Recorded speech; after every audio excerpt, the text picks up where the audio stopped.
So I have this Trinkey Neo.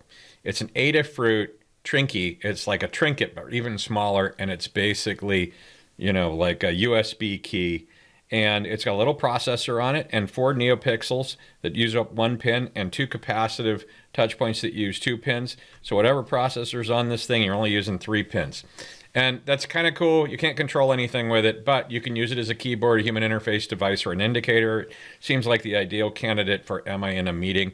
But what I wanted to do is just, I wanted to upgrade their little demo for this thing, right? So in this case, I'm sitting in Visual Studio Code. I've actually got the Python, CircuitPython extension loaded, and that gives me a CircuitPython shell.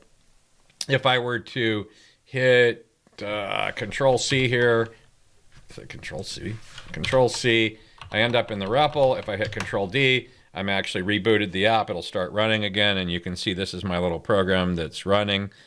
And it's got a capacitive touch sensor, and whenever you do the capacitive touch sensor, it will send a key string. I actually modified it here because my default key string is to go to the lock screen or do Control-Alt-Delete. So right now it's just going to not do either of those when I hit this button. So the way I wrote this program, I just upgraded their program so that when you touch, you can actually see that it's touched, and then it will tell you that it executed it, and then it'll go back to the default. So every time you touch a button, it only activates when you let up, and then it shows you the color that you let up, and then it goes back to the default mode, right? So that's actually, and you can see on the screen that every time I hit the touch, it prints. And so that's kind of cool. You're sitting in the serial monitor. I'm not running the REPL, but I just did a little bit of touch output there so that you could see it when you're connected. Obviously, if you're not connected on the serial port, it doesn't help. So the other piece of this, it's super simple. This is an extension of the Adafruit demo, except I wanted this little pattern because it's boring when it sits there not doing anything. So in this case, it works just like the one before. It's got a cycle time, and the reason it's got a cycle time is that so that we can do this pattern. It's a third, the 2 dots, a third, the 4 dots, a third blank, and that's how you know it's always running.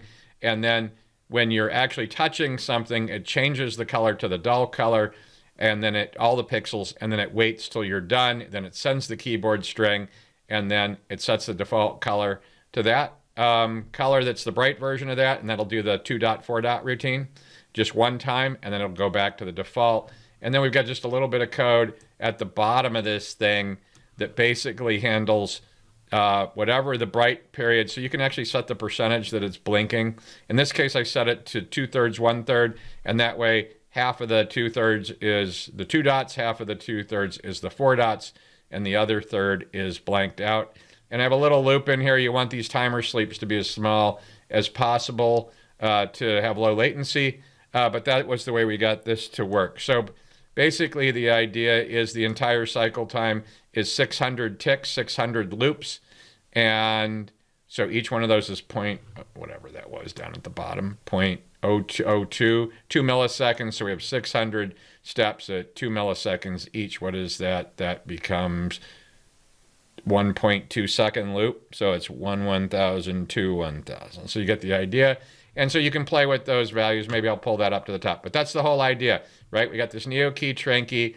We actually saved the program out on the CircuitPy drive, and this lets you loop through it, and it did a little animation. And that's why it's much cooler than the default. And Adafruit, I hope you're watching. Have a great day and play with this. I will put the code out there and link to it in the video or my blog article.